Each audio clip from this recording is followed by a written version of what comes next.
Good evening, everyone. Good evening. Can you hear me? Good evening, ma. We can. Okay, good. Good evening, everyone, once again. Thank you for making out time to join this session. Yesterday, I believe we all had a very great session on the introduction, the overview of enterprise mobility security suite that was taken by Okwelua. Today, we'll be having another great speaker on the call. Idara Wupong will be taking us on um, Azure Information Protection and Office 365 Advanced Threat Protection. Today on this call, I would like us to observe once again some of these in-house informations that were passed, please. Kindly mute your microphone so as not to distract the speaker. Also, if you have any questions in the chat window, please put it there. We'll try as much as possible to attend to your question. And if there are any questions that Idara can attend to while he's having the session, he will be more than willing to attend to it. But if not, we will be able to attend to the questions in the chat window. Also, we'll ask that you please fill our evaluation form, as this is very important to us. Fill the evaluation form for us to know how we can improve and how well we can treat other topics in the future. It's great to have all of you on this call, and then without much ado, I'm going to be handing over the session to either. Good evening, everybody. Can you all hear me? Yes, we can. Yes, we can. So, like my PTO rightly said, I'll be taking us through data protection or data security using Azure Information Protection and also with Office 365 Advanced Threat Protection. So I'll be sharing my slides shortly. Throughout the course of this engagement, if you have any question, you can feel free to interrupt me. I have been known to talk quite fast, so if I'm too fast and you don't get what I say, you can always bring me back to explain or go over it again. I'm open to any question at any time. Feel free to interrupt me. I want to know if everybody can see my screen. Yes, we can. Okay. So I'm a cloud security engineer and I work with Hashem Limited. Now, I would just like to give us a brief overview of what information protection and advanced threat protection, the difference between them or what they are specified for. Azure Information Protection is concerning the information generated within our organization. It deals with data created within our organization, how it's shared, protected, shared within our organization or outside our organization, its trajectory through life, its lifespan. That's the concern that Azure Information Protection deals with. And Office 365 Advanced Threat Protection deals with email filtering. Is more of incoming information to our environment, safeguarding what we receive in our environment, protecting us from malicious content from the dark web and hackers around the world. So I'm going through our agenda for today. I'll talk about AIP first. It's how it works. I'll do a short demo on that to walk us through the portal, to get us familiar around things that it can achieve. And after that, I'll move on to ATP, where I'll also show us a slight demo. The demo on ATP is going to be more on configuration. And I'll also show us a short video I have created. So moving on to AIP, which I'll be referring to throughout this engagement. Azure Information Protection is AIP. So if you hear me say AIP, I'm referring to Azure Information Protection. Now, before we go into what it is and how it works, I would like to tell us that as an organization, the first and foremost purpose or first and foremost thing on our list is to secure our organizational data. And AIP is one of the tools that Microsoft has equipped us with to be able to carry out this activity. Now, most organizations do not know where their sensitive data is. They don't have an idea how it's shared. Most organizations do not have, like my colleague spoke on yesterday, she spoke on management of devices and app management. Most organizations do not have that. So organizations' data resources are accessed from whatever device by those within the organization, and it's even stored on devices. So even users that leave our organization, we have no control of our information, which we have dispersed to these people. So I'll move on to say how AIP works. AIP is a cloud-based solution and helps to classify documents. It goes beyond that. It also helps to protect documents depending on the configuration which we have specified, or which we have decided, or the back end of our configuration. I'll show that later as a demo. Now, it helps to do this with the help of, it does this with the help of labels. These labels are metadata that are written into these documents wherever they are shared throughout their life cycle, wherever they are stored. These labels stay with these documents, which enhances or gives us the ability to control what happens to our documents even after it has been shared. Even if it's not being shared directly, maybe I send the document to someone and that person in turn shares it with another person. AIP has given me insight and visibility to see what's going on with my data and how I can revoke access, or how I can get protection over my data. I don't know if I'm too fast or I should slow down a bit, or if there's any questions so far. Okay, I'll move on to my next slide. Now, AIP works in 4 stages, or the capabilities of AIP can be classified into 4. It can detect data where it's created and detect sensitive information. It can in turn classify this data depending on my labels which I've configured, or whatever I've specified these labels to do. It can in turn protect it. And after my data has been shared within or without my organization to external parties, it gives me visibility and control over my document and over what access and rights I want to give to this document. Now, AIP is a cloud-based solution, but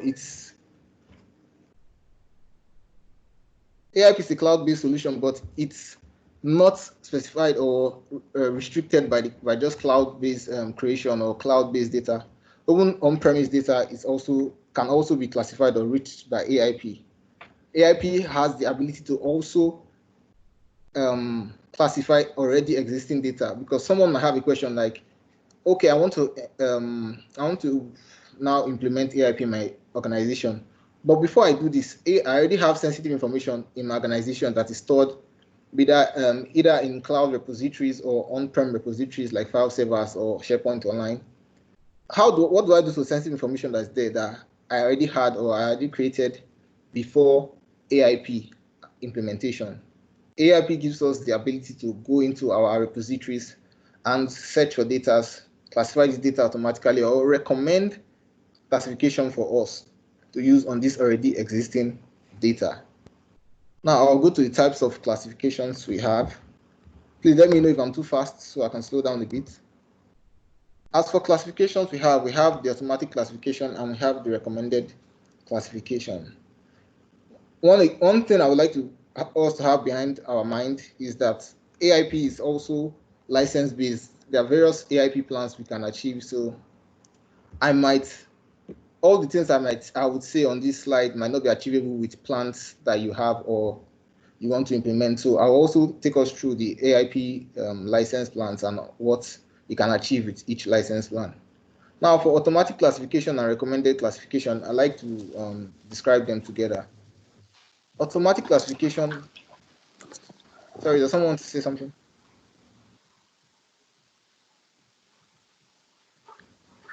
Does anybody want to say something? I can hear someone. I'm not sure, Dara, you may go on. Okay. So I would like to take automatic classification and recommended classification together. Automatic classification works in a way where I have set my labels or I've configured my label to view or to detect sensitive information, maybe credit card numbers or security numbers, BVN numbers, whatever information I've configured my label to automatically detect, and it will in turn classify this document by applying a label to this document. Now, the label it automatically applies to this document might go with protection, or it might not have protection. It's depending on what I have set at the back end, and that will also view this in my demo. So we'll get more understanding on that. And we can also decide for this label after detecting a sensitive information.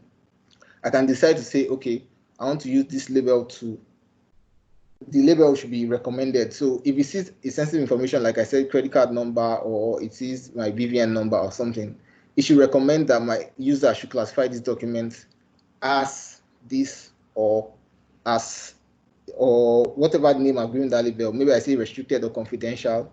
It should automatically classify this as that, or it should recommend and say it should give the user the ability to click on this and say, this document has been viewed to have sensitive information. This is the recommended label we should apply to this document. Now, manual reclassification comes in a sense where I'm classifying a document. I'm working on a document and I'm putting a BVN number on it, or I'm putting a sensitive information that AIP reads as sensitive. But this document, I want to use it for just myself. So AIP automatically classifies it or recommends a label for me to use, maybe restricted. I can in turn manually reclassify this document and say, no, I don't want this document to be labeled as highly restrictive, or I don't want this label to be labeled as, I don't want this document to be labeled as whatever document or whatever label I've described or prescribed for this information. I want it to be a personal document because I'm not going to share this document to anybody. I can manually reclassify whatever has been recommended or automatically applied. And the user specified classification might just be a document with no sensitive information type, and still, so AIP will not automatically classify this document for me, or it won't recommend a label for me. But me, I've seen that this document is highly sensitive to me and I want to keep it safe from others. So what would I do? In turn, I'll just go there and click one of the labels that's afforded to me by AIP. If you can see my slide above here, this sensitivity, we can see a bar that shows personal, public, general, all this. Can we see this, please?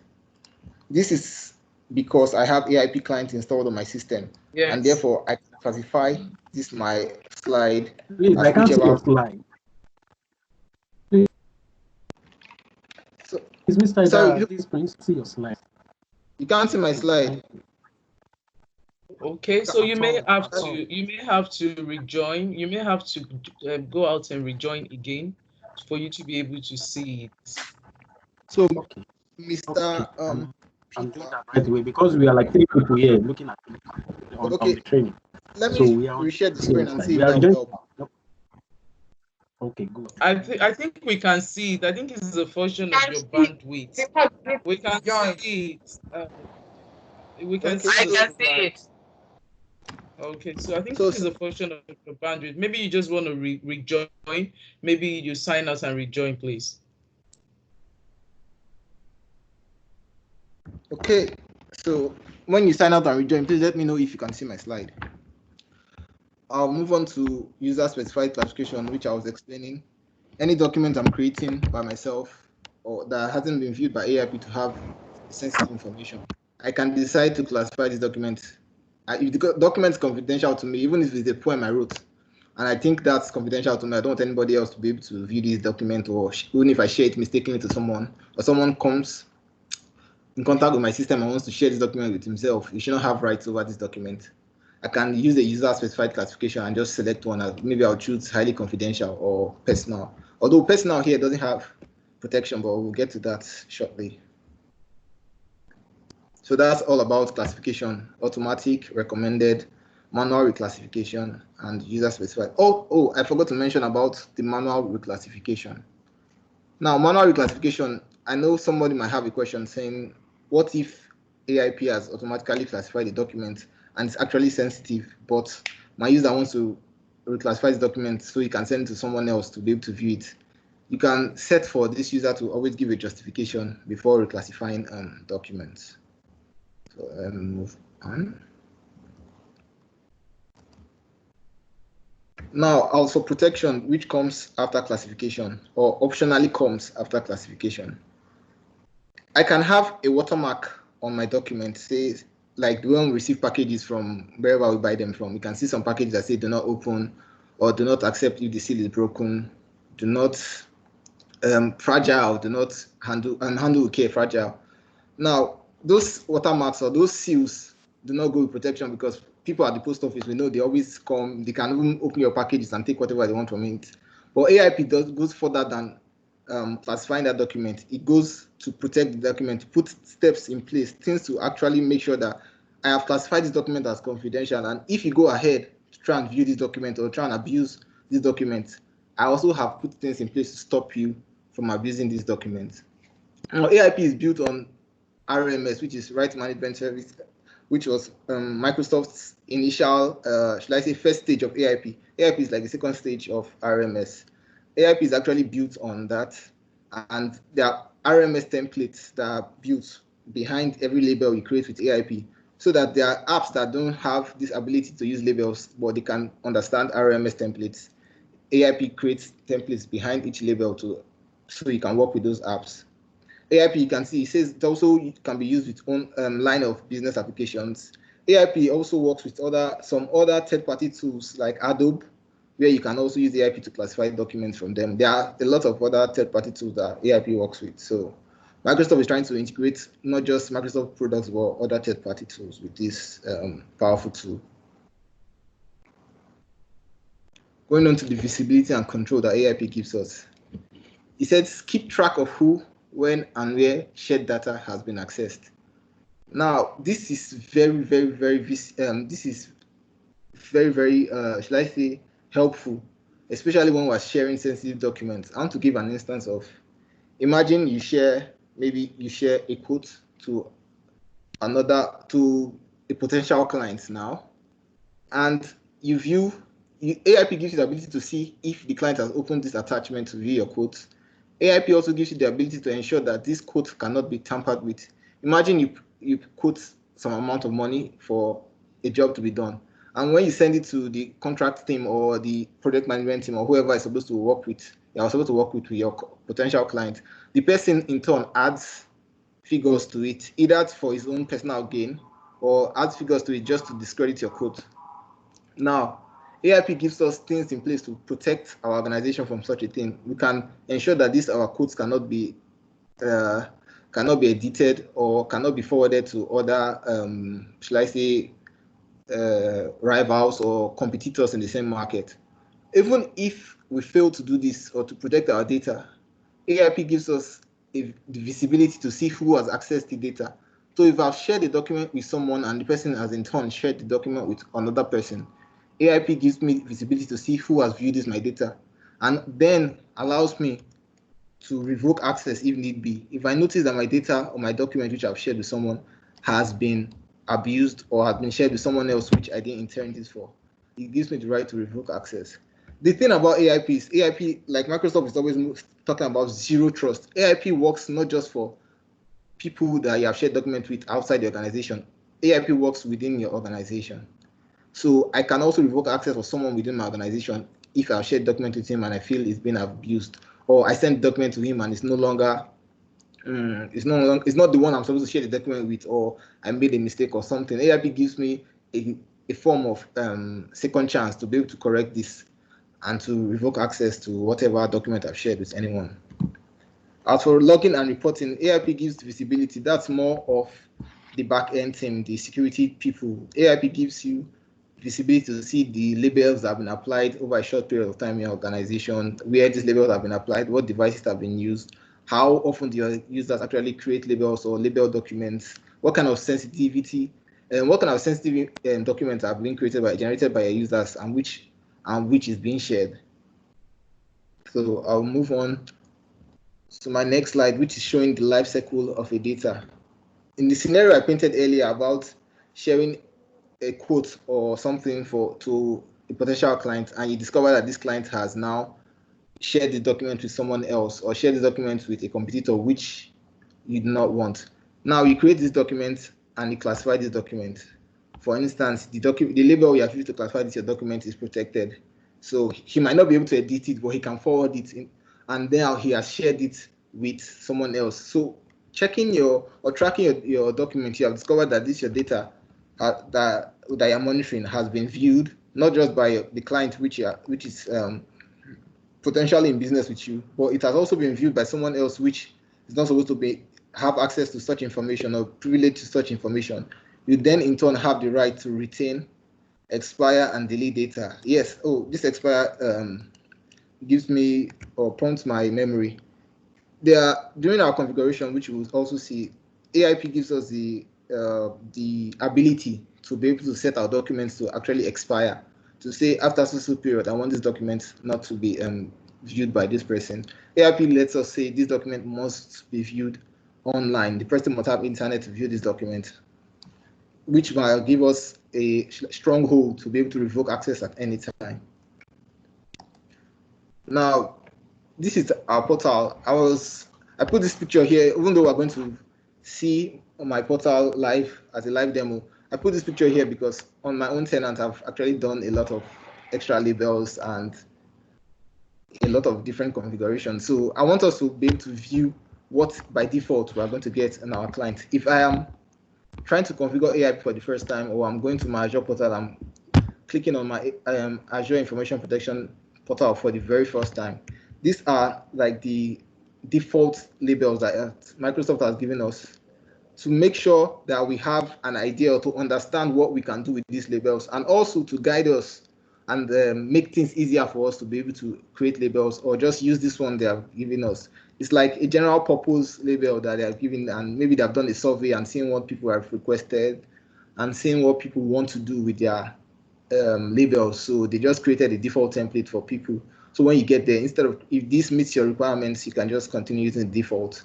But if this doesn't meet your requirements, you can then create your label. You can see here, there's add a new label. So we can specify what we want.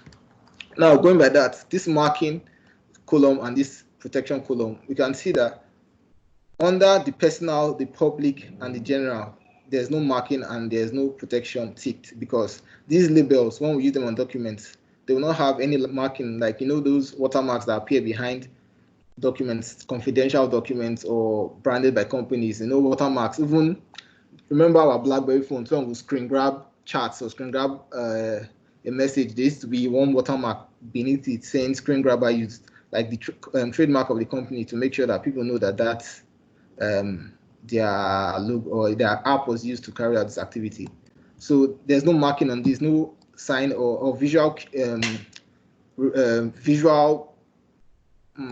which word that is now. There's no marking on the document. There's no header or footer on this document. There's no watermark behind the document to say that it's personal, public, or general.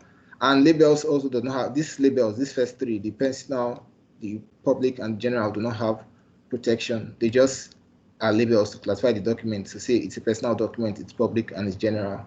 We have the confidential that can talk about recipients only. This one in turn goes to whoever I want, all employees for within my organization and anyone else. This one has a marking that it's confidential but has no protection. So I'll be going to my portal now for us to see this live.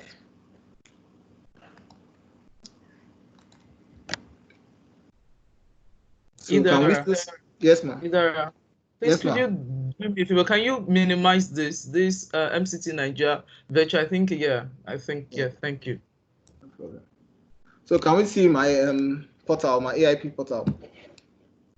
Okay, let me start from the beginning, because I have already clicked on it before, so it's part of like a shortcut for me. But if I'm coming to do it for the first time, I can just search here to say Azure Information Protection. Click on it and it leads me back here. Now, on this portal, I will just explain to us what we have on these tabs, because I've talked about the default labels. We have usage reports, although there's nothing currently on mine, because this usage report is where it gives us visibility to documents that have been applied, where it has been applied, and by who. But I don't have any, because this requires me to connect to Log Analytics, which is on Azure. It's a different topic on its own. And that also requires me to have an Azure subscription, which I don't have on this my trial tenant. The activity logs also gives me recent or real-time updates on people that have classified documents within the last 7 days, 31 days, or whatever I want to choose to classify this. And also, the data discovery comes with this AIP scanner.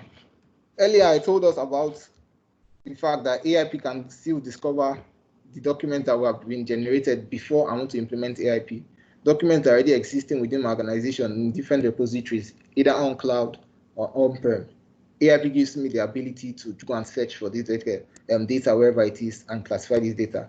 So to do that, I will have to create a profile. If I click on add profile, this I will just give it a name, a description of what I want this profile to do. A schedule, I can make it manual or I can make it always for it to keep going on to search this repository to see if there's any data that has been put there that needs to be classified. I can also decide to say any information found or a policy which I've set. I can now configure repositories. This is where I would decide to put maybe URLs of the file servers where they are stored or UNC paths or whatever I want to put. I can enforce this policy to say, you know what, label files with my default policy, which I'll choose here. Or if I have a default policy already set up, can make AIP also label files, all files that default policy. I'll show that earlier. But this is for AIP scanner, and we'll not be doing that today because in my trial tenant, I do not have any on-prem or any infrastructure to do this with. And the nodes of which I've configured as repositories, maybe I put my file servers here or whatever storage I've used. Whatever storage I've used, they will appear here for me to see the nodes in which AIP is scanning to get information. So I'll go back to labels. Let's show labels within the labels. Let's see what we can do, what we can achieve with AIP labels. I'll go to, okay, let me just say I want to create a new label before showing us what's within one of the labels we use. I want to create a new label. I'll give it a label name, right? I'll name it test.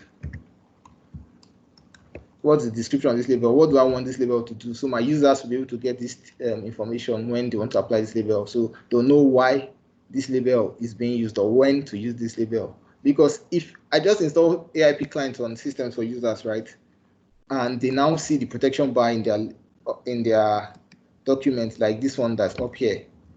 If I don't know what personal is for, there's no tip. Like you can see this one says for personal use only or public, and I see that it's saying this information can be used by everyone. If I don't know what these labels are for or what they are meant for, I might get confused and apply the wrong label to the wrong type of document. So we can give a description for whatever we want to do here. Maybe this is for a webinar, or this is for your eyes only, or for the recipient only.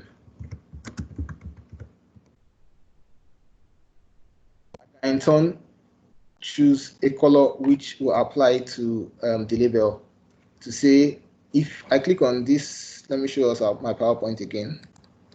If I decide to name it personal, we can see this is the color of personal. If I decide to change this label and name it confidential, all employees,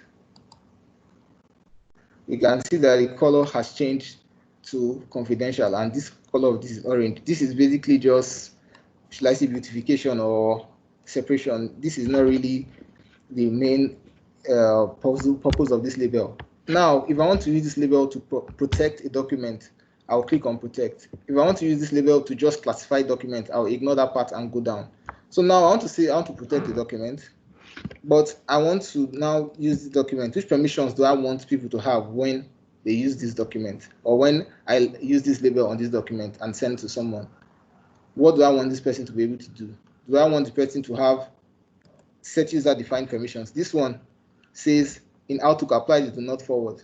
This permission itself, because I've used it before, I know that the do not forward option is not just that. It goes beyond that. It goes beyond restricting the person to be able to copy, the person to be able to print, the person to be able to forward. But if someone does not know that, and I want to specify what I want these permissions to be, I can come and set the permissions myself and say, okay, I want to add permissions. And who do I want to give the permissions? Here, I can decide to say, I'll give it to everybody within my tenant. So this label I'm going to use is for only people within my tenant. Those are the people that will have the permission I want to specify here. If I send a document classified with this label to someone else outside my tenant, the person will not be able to even view it or won't have any right at all, either specified here or not. I can decide to any authenticated users. This any authenticated users is, let's say, like a basket for people who have tenants or who are authenticated by Azure AD. So if you want to send to other users that have Gmail or Yahoo, you can't use this to create a label, because this is for people who are authenticated by Azure AD or who have a federated social provider.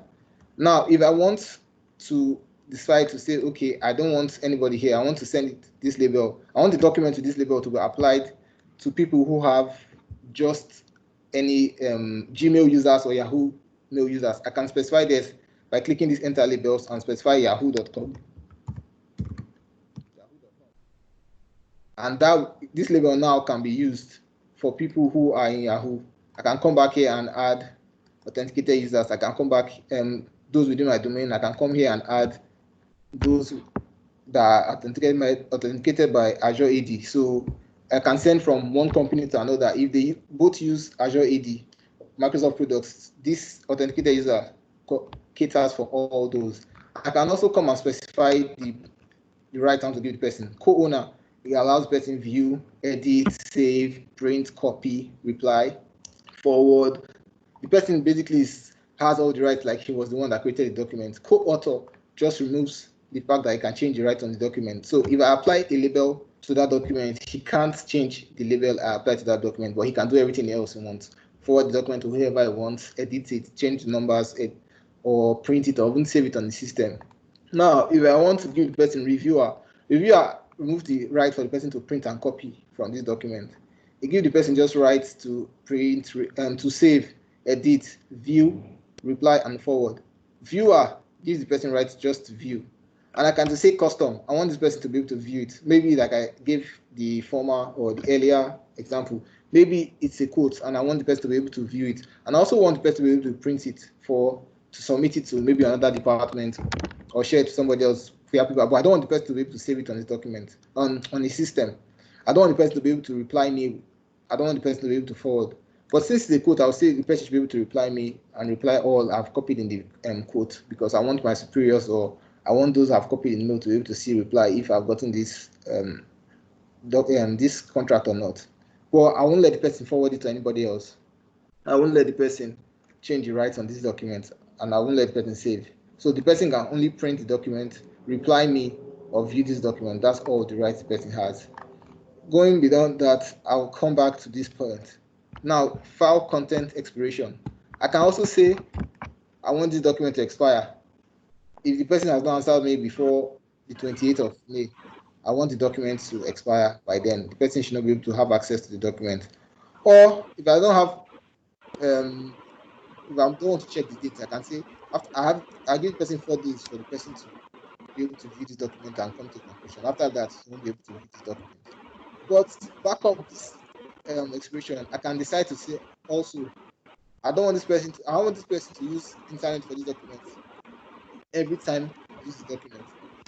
I don't want the person to ever be offline when he's viewing this document.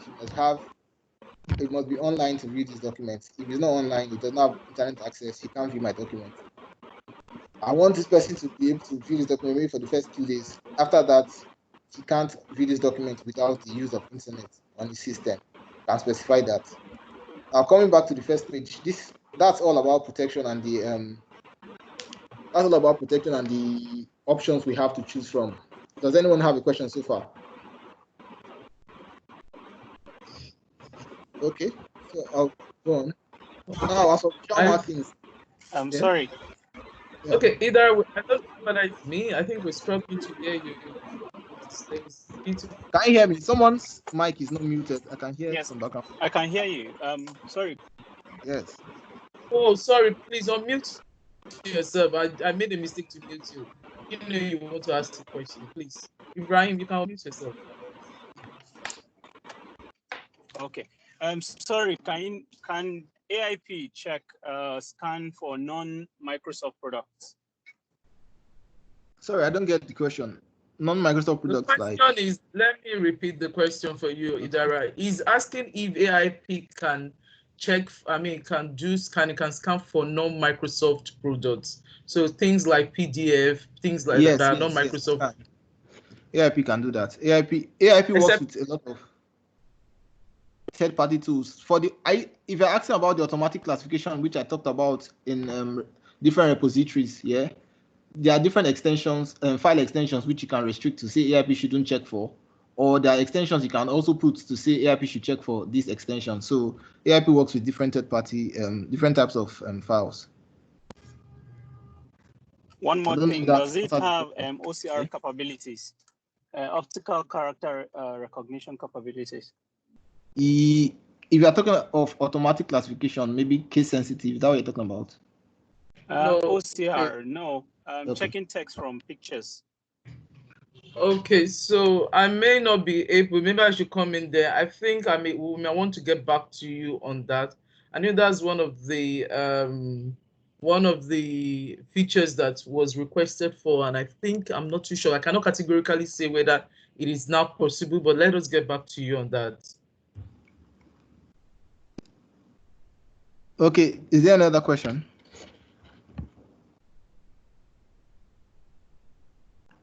Okay, then I'll move on to configuration of a label. Now we can decide to set visual markings and say, I want a header at the top of my document.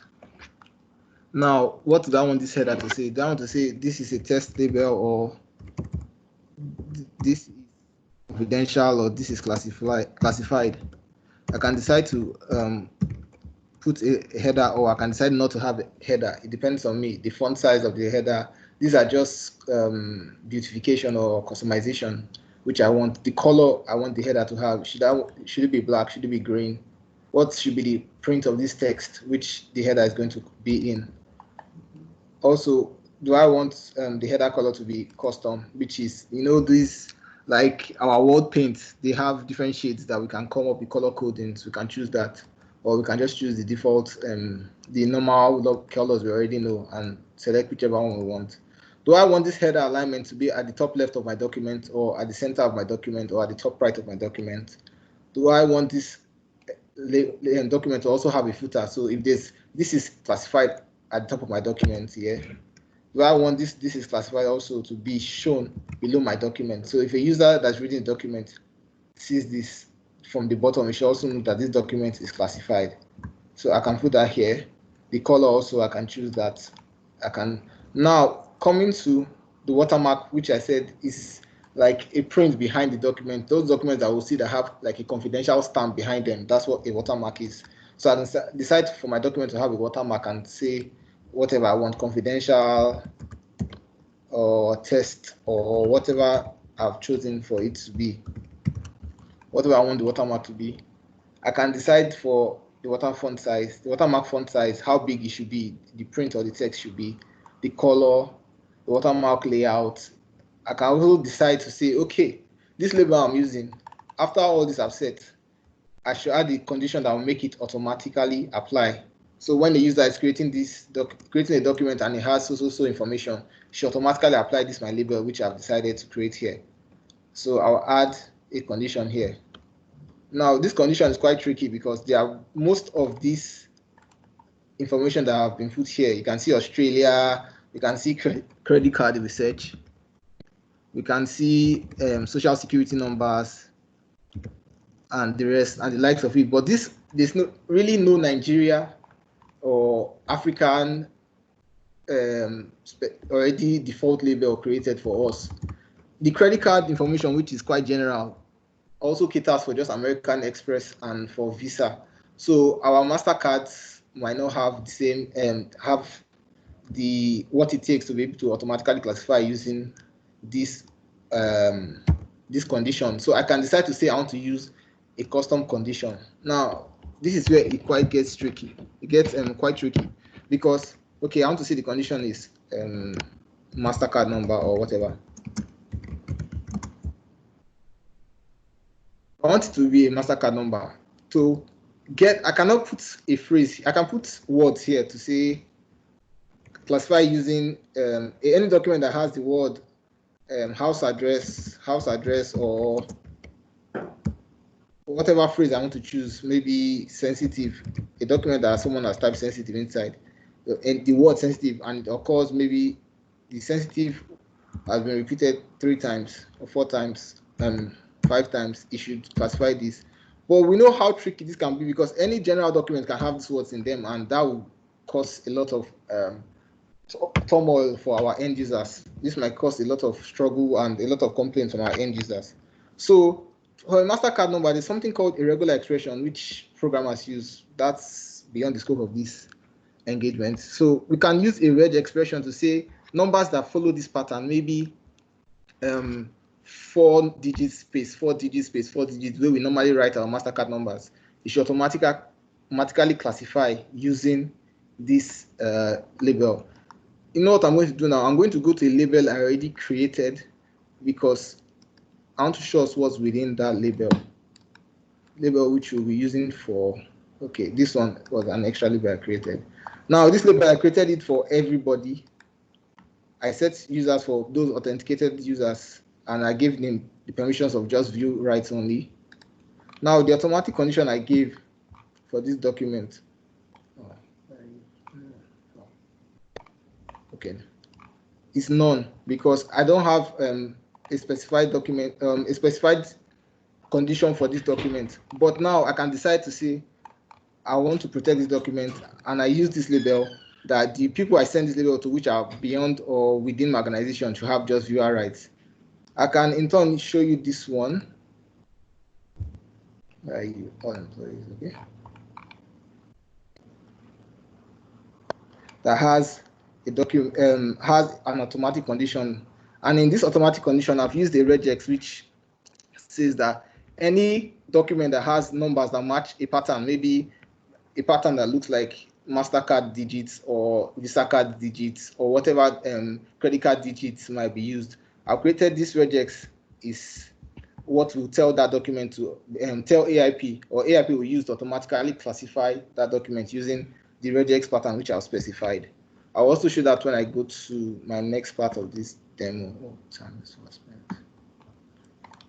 Now let me just dive into that, because there's a lot of configurations which we can choose, or depending on organizational needs, it's quite limitless. So we can spend all day on that, and time is almost fast spent. And also we can see policies here. The policy says a global policy, which is the default policy that comes with AIP, the global policy. For instance, I have a financial department, and they are the ones that will deal with all these credit card numbers and whatnot. I can create a new policy for them and specify that this policy should be applied to just specific users. So I choose my financial department because I'll most likely have a group for them. And when I choose that policy and apply it to that group, I can now choose the label which has that automatic classification for credit card numbers.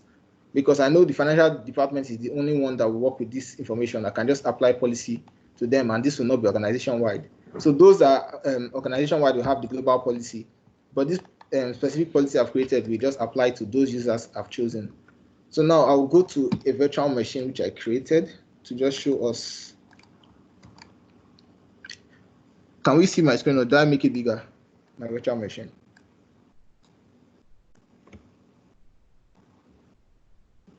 Okay. So for instance, I'm creating a Word document, right? These are the labels AIP has given me because I've configured them in my AIP portal. And the reason why these documents are showing is because I have installed the AIP client on my system. If you don't have AIP client installed on your system and the policies are going to apply to you, you will not be able to see these bars, these protection bars that will help you or make it easier for you to classify documents. You have to install the AIP client on your system at first to get to see this document, or to get to see this protection bar. So what I will explain, the automatic condition which I created using a regex, I can say, okay, maybe someone is creating a document that has this pattern.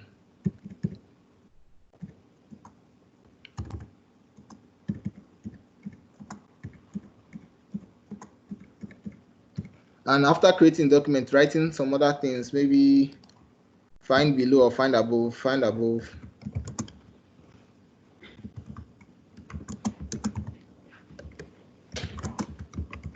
Maybe my user is not sensitive enough to know that he's supposed to, I'm just assuming, because most people already know that they're not supposed to send this in plain text. I'm saying maybe my user is not sensitive enough to know that he's not supposed to send MasterCard numbers in plain text. Even if he's within organization and he wants to send in plain text, he forgot, or he skipped his mind to actually classify this document as as restricted or for anybody, and he wants to save it so he can send it to somebody.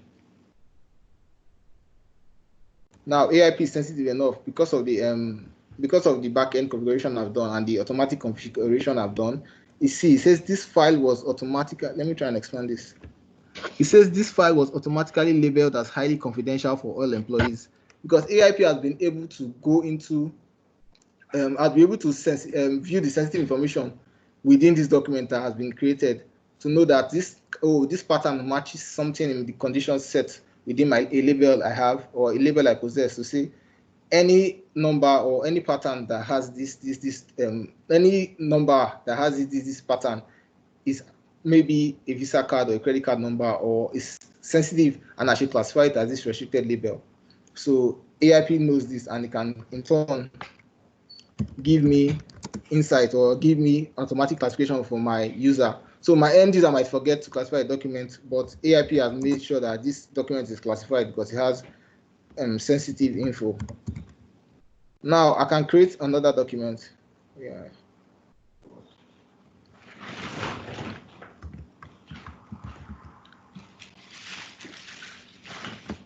I can create another document and decide to label it. This is the user specified classification I talked about earlier, and say I want to label it anyone.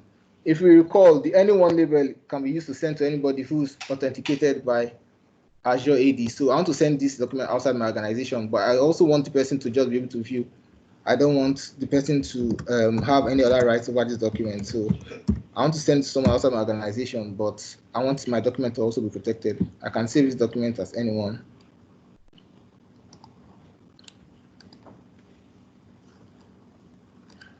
So when I save the document as anyone, I'll send it to someone and see the right the person has. And for the scope of this engagement, I will send it to my own personal work account, because this account here is for my trial tenants. That's why I'm using a VM to do this exercise. So I'm going to send a mail to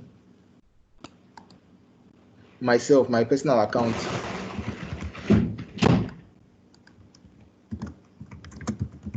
Attaching the document to the mail. And now I'll say view only, just for the purpose of this test. And I'll wait for my personal email to get this email. Let me see. By the time I get the email, I will try and open the document to see if the rights which are specified that this person should have just viewing rights on this my document, to see if that has been obeyed. So you can see this. This is also what we're going to see next, ATP scan in progress, when I'm talking about ATP. Because my organization has ATP on my person, or as a policy within my organization, ATP has to scan attachments that are coming in to make sure that it has no malicious content or no malware. And after that, it will now allow me to be able to view this document. Now I can attach it, or I can open the document, because ATP has finished scanning it and seen that the document is actually the legit document. It possesses no threat to my organization. Now I open the document, I'll view the permissions I have. You can see that the permissions I have, because of the label applied from my other VM, I can only view this document. I can't edit it. I can't print. I can't copy. But let's just test this out instead of just reading. Now clicking on document, I can type. I can't type because I have just viewing rights. I can't edit it. I can't even copy from the document. You can see it's all grayed out because I want to copy from the document. They won't let me copy from documents. But I try to print. I can see that I cannot print because the label has given me just viewer rights over this document. That's what AIP has done for me. Now I will just show us one last. Let me see the document I just shared. Now AIP, I said we can track and revoke access here. View only. I can come here and click classify and protect. It will take me to where I can track and revoke document. If I don't know the site to do this, I can also open the document down and do it from within the document. I can go to the site directly if I already know the site for this to do this, carry out this activity, where I can go and view if my document has been viewed by anybody, or it has been viewed by anybody extra, which I don't want to have this information. So the site is track.azurerms.com or portal.azurerms.com. But for this, I want to also go through the process of viewing the document, assuming we don't know the site. So I'll say track and revoke this document. Now, the document I've just shared, I want to track and revoke it. I want to see what has happened to the document, who has viewed this document, and who has had access to this document. Now, the portal will show me a summary, one view to my document, and it's just one user, and that was 2 minutes ago. I can view the user and see that, oh, it's this person, this is the email of the person, and I can revoke access. Now, revoke access will say that if a recipient has already viewed the file, they will continue to be able to do that for 30 days. That's because I chose that this label, the person can view the file offline, so I can't revoke access immediately. If I use a file that has been and set a label to say this document cannot be viewed offline, if I want to revoke access, it will be immediate. So that's the best option for restricted document like this. Any document that you know has to be sensitive, make sure the label configured doesn't allow people to view a document online, so you can revoke access immediately. And as an admin, I can also do this on behalf of people. I can search people within my organization, either document name or user. So if someone calls me and say, admin, please, I want to revoke access to this document, I don't know how to go about it, I can ask the person his name or ask the person the name of the document and revoke access to this document immediately, assuming I've configured my document to never be viewed online. But if it's allowed to be viewed, if this document is allowed to be viewed offline, then it will take 30 days before my revoke action takes place. So I'll move on to ATP now because my time is. That's the truth about AIP is that the things or scenarios we can paint are actually limitless. So we'll have to make do with just that little demonstration. So I'll move on to ATP. Okay, this is an example of or a picture of what we'll get from our usage reports, the number of labeled items in the last 7 days or the last 30 days, the users that have done this, the devices they have used. It's just a pictorial view of this. So I'll move on to ATP, which is for our email filtering. This is protection for the information coming into our organization via email. Either it has a link or the email has an attachment, like we saw earlier, the ATP scan on my attachment which I sent to my other account. This is what ATP does for you. ATP gives you 0-day protection. So it's not like it's not caught on you're not caught unawares by malware in your organization. ATP is always ready, standing there, filtering these services, even services that have links and attachments that have links within them. ATP safe links and safe attachment work together to screen through these services and these links to make sure that you are not contaminated or you are not breached. Now, these are features of ATP Plan 2. Like I said earlier, most of the activities we can carry out with the AIP and ATP are always license-based. Now, the licenses affords us with different activities or limits us depending on the license we have. It can either be this, what we can see on our screen, to have the full package, which is the E5 or Plan 2, EMS E5, or we have ATP Plan 2 add-on, or it will give us just for this safe attachment, safe links, anti-phishing policies, and Explorer for the ATP Plan 1, which is E3 license. And we can see the watermark I talked about in AIP, confidential, behind this document because I labeled it confidential for all employees. This is the watermark I talked about, and this is the footer for the document saying classified as Hashem confidential. So I'll move on to what ATP safe attachment is and how it works. ATP safe attachments, I said it provides 0-day protection, so it's ready at any time. It's not something that goes to remediate after a breach has occurred. It protects you from getting infected in the first place. So when an attachment comes in from a sender, moves from there into Office 365 Cloud, and we know that EOP is Exchange Online Protection, EOP, is what filters incoming mails. ATP is a service within EOP. So if ATP is enabled, ATP safe attachment is enabled for my organization, this email is sent to a sandbox environment. That's why I say it leverages sandbox environment. A sandbox environment basically is a separate perimeter from my organization network. something that if this content is malicious, it will not infect my network, something away from my precious resources, which I want to safeguard from intruders or hackers. It takes this attachment, and as we saw earlier, that ATP scan, it scans this document, checks within the document. If there are links within the document, it takes it to safe links rewrite to get to see if these are malicious links. And if they are not, maybe there are codes or something within this document, it deletes this document or it quarantines this document. That's also something that we can specify at the back end of our configuration. So the IT admin would want to decide to if it wants to automatically delete documents that have been seen to be malicious, or it wants to quarantine this document.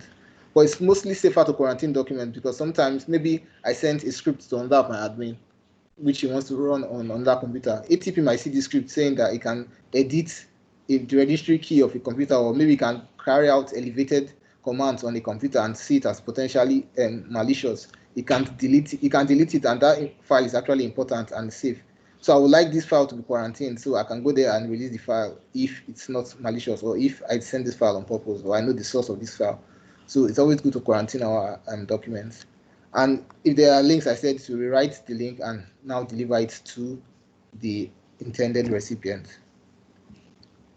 This is what we saw. We saw the ATP scan in progress when I sent the attachment to myself. So this is what happens. This mail now, the configuration of the backend has been set to dynamic delivery. What dynamic delivery does for you is it delivers the body of the mail. So if I have content of the mail, maybe I typed a story or something that is reflecting the attachment. Maybe I say, kindly find attached the quote in this. I would like you to reach me back at this number. If you can't reach me, reach my attendant or someone else at this. I will also, any additional information will be delivered, but the content of the attachment will be scanned first before it's either quarantined or before it's finally allows you to be able to click on this attachment.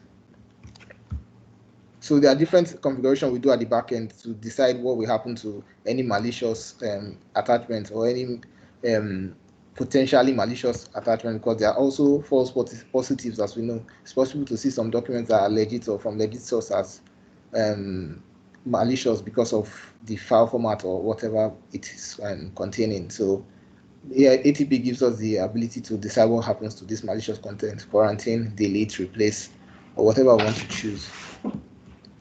Now, as for safe links, what safe links does is Microsoft will take this link that you want to click on. This safe links is almost instantaneous. It's within seconds. It takes these links and reroutes them to web servers to perform the URL check, to check the dark web, to check potentially malicious sites that are already known, to just basically help you investigate to see the link you have clicked on, to know if this link contains a malicious content or phishing capabilities or whatever might be used by attackers to get into your organization to compromise your users. ATP safe links help you rewrite this link to these servers. After a check is done, it in turn allows the site to be opened or your users to view the contents of these sites. So safe links and safe attachments work together. When your attachments contain links, they both work hand in hand to verify and to make sure that your users are not compromised. That being said, you all know that security is not 100%. So sometimes we might also have those malware that might pass through our filtration service, which is ATP as a whole, beat our ATP safe attachment or our safe links and get to our users. Now, ATP also gives us something that our users, if our users are educated, our users can in turn now go and create or report this mail as a phishing mail to educate, to alert our backend team to know that, okay, this content breached through our configurations. How can we now work on our records, maybe our SPF records or DKIM or whatever I want to use to make sure that this doesn't happen again? ATP does that for us. This is just a short video I made about how SafeLink works. I got a mail, and this mail was talking about maybe Vim, which is a webinar. And you can see the normal link is that here, which I put in red. This is the link which was supposed to be open for me. But this is how the link will appear first on my browser. This whole URL we can see here, because this is the rewrite.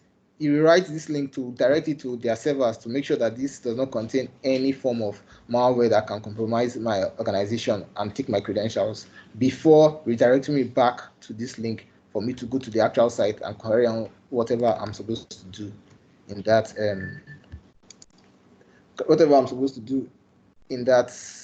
site, or whatever I'm supposed to register for.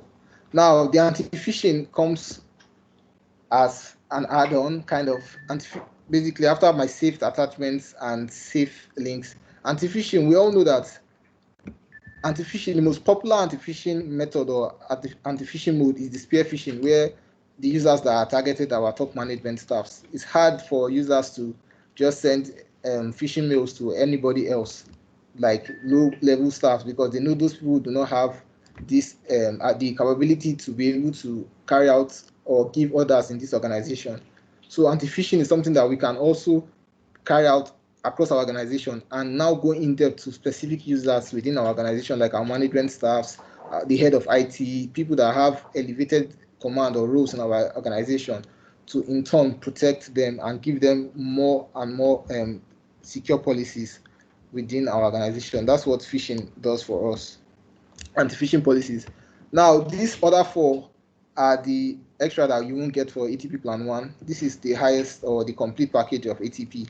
We get AI automated investigation and response, which is some limited actions that might be generated for some alerts. Maybe an email has finally bypassed my ATP here, and my user now clicks on a malicious link, and now my ATP is sensitive enough to see that even though this passed at first, now that my user has clicked on it, I've discovered that this link or this email is malicious.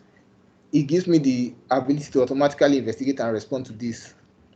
It gives me real-time report of when this happened, and also enables my security team to have real-time or visibility into this action. And we all know that alerts that are generated are mostly numerous, very, very numerous. It's hard for us to keep up with the alerts. At most times we just check the severity and see if this alert is medium or this alert is low. We can just keep it because there are more pressing things for us to do as IT admins. So this automated investigation and response is quite helpful for us to just assist us like a third hand to help us mitigate some threats that might occur in our organization. The attack simulator is more of educating our end users, the users that are actually the most that have the highest potential to actually invite risks to our environment, because our environment might be secure with all configurations, but our loose end or the weakest links within all security products are the end users, which is you and I. Sometimes you might overlook it. Even as IT admins, you think you're a security personnel. There are some mails that you get, you just overlook it and click on any link you see because maybe you're overwhelmed with work or distracted. Now, attack simulator is something that we can use to educate our users, maybe create phishing campaigns and the rest. And when people fall for this trick, you can put like a video or create a seminar and decide whatever way you want to use to educate your users. And you also know people who are potential risks to your environment, so you can focus more on them and educate them better, and also create policies specifically for those group of people to make sure that your organization is not compromised. Threat trackers is a widget or like a newsletter that keeps us informed about latest security threats. So if around the world, maybe something is happening now, there's a new ransomware version that's maybe in Russia or in China that just hit the US, that just hits England. This threat widget keeps us up to date for us to be better prepared or better informed about things that may go on in our organization or things that create potential threat to our organization. Now, I will take questions on ATP, but while I do that, I would like to also show us maybe how to get to our ATP portal. Okay, from our admin center, we can just open protection.office actually straight, and we'll see this pane. This is where we'll get to when we open protection.office. This is the home page. Now, to carry out ATP configuration, to create ATP policies, we go to under threat management, we go to policy. We have the ATP anti-phishing, we have the safe attachments here, and we have the ATP safe links here. So I'll just show us what's within safe links. There's a default policy for the entire organization that comes by default when you have any O365 account or tenant. This is something that's specified for the whole organization.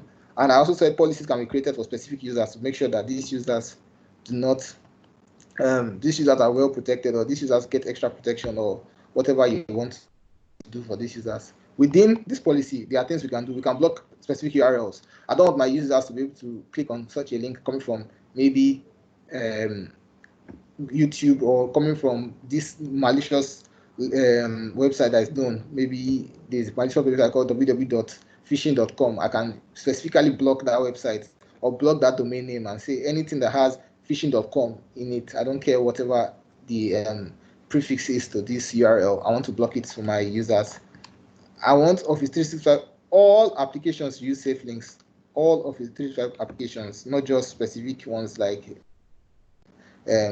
Outlook or Teams. I just want all my Office 365 applications to hit this. Now, this option is also good. This do not track when users click safe links. I know someone might say, why wouldn't you want to track when users click safe links? Because if I track when users click safe links, imagine that demo I showed you, I click on the link. The link is actually legit, but it will track and create an alert for that and say a user has clicked on safe link. So there will be too many alerts for the IT admin to keep up with, to be able to filter through and see when a user has gotten has clicked on a potentially malicious link. So do not track is to mitigate the number of mails, or to restrict the number of alerts that are generated when within your organization. Imagine you have 1,000 users that are clicking various links every day, and you're getting at least one alert for that. That's going to be too much and overwhelming for your IT staffs. Now, do not let users click through. Now, when a URL is blocked, if you don't check this option, if the URL is blocked, your user still has the right to say, okay, this URL is blocked, but I want to click through this block. I want to also ignore my warning and go to the site, irrespective of the warning I've gotten. I don't care about the warning if the site is potentially malicious or not. I want to go back to that site and go and view whatever I want to view. If you click that option, it blocks the user from being able to click through that. As for safe attachments, what you can do, the options I talked about is, this is just the name of the policy you want to create, whatever name you want to give it, the warning, or whatever you want to do when this attachment is being scanned. If it's malicious, do you want a dynamic delivery of the body first while you scan the mail, or you want to block? So this will not deliver the message. It will block the email and the attachment until you are sure that this email, it does not contain any malware. It can monitor. This is potentially dangerous because you deliver the message and it will just be like a watcher. It will not block anything or take any action. It will still deliver the message even after malware is detected. The best option of this is this dynamic delivery, which delivers the body of the mail and blocks the attachment if it's malicious, or later delivers the attachment if it is not malicious. Now, enable redirect is another thing. If I don't want to just quarantine a malicious mail or quarantine a malicious attachment, I want to enable redirect that. Me as an IT admin, I want this email to be sent to me so I can investigate more on this email that has been seen as potentially malicious. I can enable redirect and put my own email address and say, I want the email to come to me. Whatever my email address is, I'll just put it here and the email will come to me if it's potentially malicious for me to investigate. I can select who these policies are applied to. A particular person, the recipient is, and the recipient domain is. This is if I have multiple domains in my tenant, I can choose all the domains I want to protect, or the domains I want to protect and leave the ones out which I do not want to protect. And an exception, of course, to say this policy I've created above, it shouldn't affect these people or this person if I want to. So that's more about the back end of ATP. To make it easier for our users also, ATP gives us something like a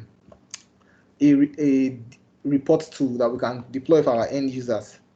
Doing that, they will just, any mail that escapes our ATP policy or our EOP and delivers to the mailbox, if the user notices that this mail is potentially malicious or is a phishing mail, it can just report the mail by the click of a button, and that will be sent to us. And also we'll see it under this user reported messages. Sorry about that. We'll see it under this user reported messages, any message that our user has reported.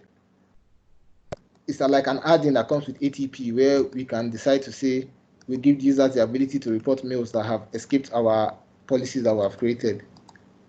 We can see, let me click on the mail. I have it in my tenant. report dialed in. You can see this report message here. If I click on the message that I've received, I can see report message here. This is an add-in that I deploy to my tenant to say, to make it easier for my users to end users to reach me, instead of picking up the phone or trying to forward the mail to me, saving the mail as an attachment or creating stress for them. Users will always complain and say, I don't have time to report all phishing mails, or they won't forget because they're overwhelmed. By the click of a button, they can report a suspicious mail to you and you can investigate further. So do we have any questions on this, our session today?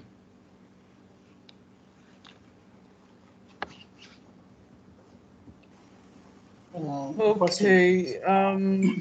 Sorry, can anybody hear me? All right.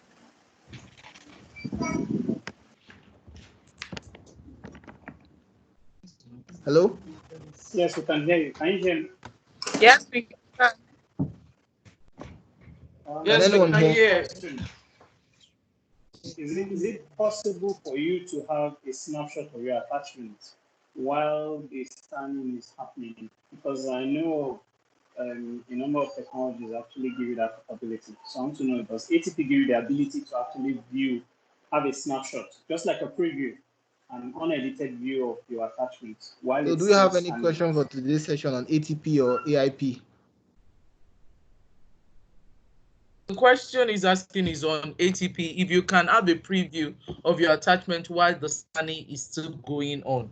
Well, in the absence of questions, that will be the end of our session. Yes, thank you very much for listening. I hope you had a wonderful time. I don't think it can hear us.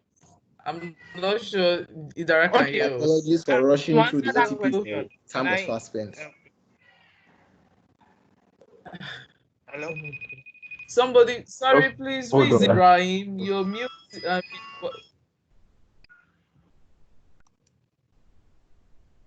I think Idara is muted. Okay, Dean, you want to answer that question, right? Yes. Hello. Yes. Hello, Timothy. Okay. Yes. Okay, Dean, do answer that question. Then I'll come back to you, please. Okay. So the answer to the question is yes. So if you configure it as a dynamic delivery, the users will be able to see the document and still work with it while it fully is delivered. Hello, can you hear me? Yes, we can hear you there. Okay. Yes, we can. Sorry. Yes, we can.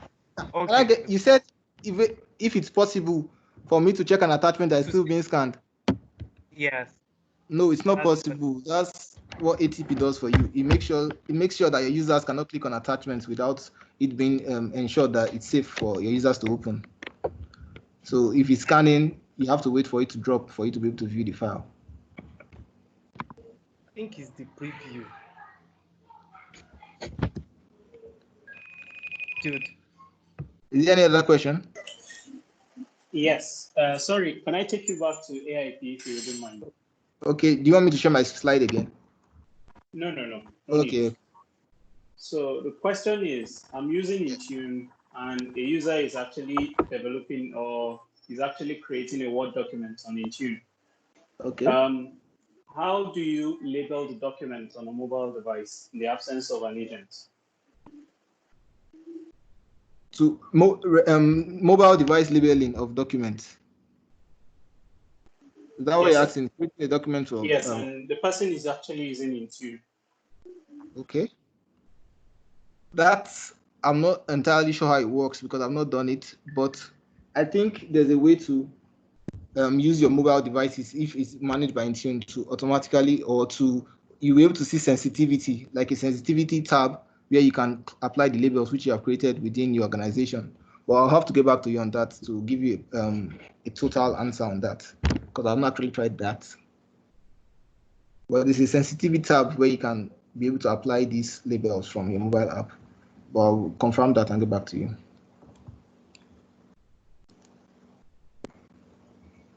Okay. So if nobody has a question, one more question. Okay. Well, yes. I don't have a question. Hold on. I don't have a question, but I want to refer us back to OCR. And Jumoke, I pasted something on your Kezela. Yes, I've also pasted the answer to that. I wanted to, yes, OCR is possible. And in the chat window, I have put links there for OCR and other new features that came out recently, last year for things like scanner UI, user interface, and all of that is also possible. So I put in the chat window the answer to that. The OCR is possible. OCR is possible. You just have to run it through a PowerShell command. And there are other things. I shared the document with Jumoke. So the person that asked the question can just view it, and that is going to be possible. Yeah. Thank you. Thank you very much for that. One more question on AIP, please. Mr. Shane. Okay. Yeah. So my classification scheme. Hello. Sorry, someone is trying to speak. Yeah. Okay. Don't worry. I'll chat you up, Mr. Shane. Don't worry. I'll chat you up on that. But I still want to ask. Okay. That's something. If to view on the mobile,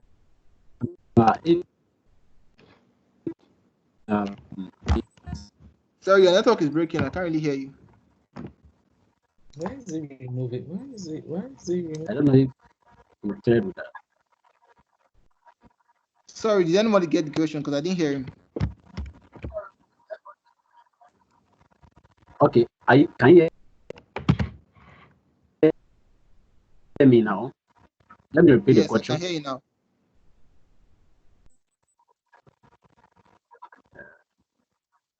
Okay, great. Now, if on our ATP, okay, if we alone, what on the system or on anything. So now viewing it on the mobile, security still cover it. Sorry, we can hardly hear you. Can you put your question in the chat window? We can hardly hear you. Okay, just put your question in the chat window. Thank you. All right. So, can you hear me now? Can you hear me clearly now? Yes, we can hear you clearly. Yes, we can. Okay, great. So now on ATP, if I said to view alone on the document, now when it was sent, when I receive it on the mobile device, would that permission still be on view alone? Because there are a lot of now the permission is that so only the view permission we have on. Yes, so the permission you have set, the like permission I told you, set at the beginning of the is applying to the user, so it's not applying to the device. So it's the user that needs to authenticate to view the document. Okay. For instance, you are not using Office 365 or you have not logged into the your Word document or whatever application you want to view the file that's protected. You will need to put in your credential to be able to view this file, and the policy that's set is set to your user. So if Idara is logging in to view this file, I know that Idara has only viewer rights. So it's going to apply to Idara irrespective of the device is viewing this file from. The file is attached to the authenticating user. The authentication. Yes. Okay. Great. Okay. If I may ask, please. Then that we can answer on the Sorry? Someone wants to ask the question. Yes, I have a situation whereby the classification scheme I have doesn't use regex in a way. It actually uses heuristics, some form of logic. Unfortunately, on the conditions I see on AIP, it doesn't allow me to kind of codify the logic that I want. Is there like a PowerShell way to actually put in some of those conditions if it's a bit complex compared to what you have on the portal? Okay. The GUI only allows you to use regex, but you want to know if PowerShell will allow you use something else to create conditions for automatic application classification. Is that your question? Yes. Okay. I don't know if AIP will accept any other mode, any other form of language apart from regex, but I'll check on that and get back to you. But I've not seen it anywhere. It's just regex that I know AIP accepts. But I'll check on that to see if there's a PowerShell command to use something else. Okay. Okay. Yeah, I myself, I was so into the session that I even forgot to put the evaluation form. Thankfully, one of my colleagues called my attention to it. Please help fill the evaluation for. Thank you so much, Idara, for that. Also, I'm not too sure whether it's is an error, but please, while we're on this session, as many as possible, a lot of people wants to join the session, but I don't know whether this is an error, because I find out that somebody is just removing the people that are coming in into the session, and some of them even called my attention to it over a phone call right now. Please, maybe at any time where we're in the session, I'm sure probably sometimes our mouse may want to be playing around. Please, with all, please take care so that we don't have this kind of scenario again, so that as many people that wants to benefit from this session also has the opportunity to benefit. However, with that said, we've come to the end of this program, and then we are so grateful for all of you on this call. As many questions that are asked that we cannot answer, we've been able to put some URL in on the chat window, which you can refer to. At the same time, if you have any other questions that you think you want to be answered, please, you can join our user group. Is on Kaizala. We have a group there that we've opened. You can join this group, or you can even leave it on the chat window. We can get back to you as long as we have your email address. Or even if you want to post the question on the evaluation form, put it there. We will get back to you. Dara, once again, I really appreciate the time. I really appreciate the knowledge that you've shared with all of us. Thank you so much. And for every one of us that have been on this call, yes, we know we added 20 minutes extra. Thank you for your patience, and thank you for staying through the call. From my end, I'll say bye, and tomorrow we will see again on another interesting session. Thank you. Hello, please, can Idara send his slide to the group? Oh, can Idara do what? Send his slide, the slide he used today. Is it possible for him to send it to the group? Okay, so we will let you know that, actually, because if this is a slide that is done by Idara alone, it's if it is a custom one by Idara, yes, they can send. But if it is something that is using the Microsoft official curriculum, it might not be possible, but I'll let you know that. And if you are the one requesting, I don't know who requested for this, like, please, if you fill the evaluation form, you may just want to put a comment there. I'll get back to you on that, please. Okay. I don't know. All right then. Thank you so much.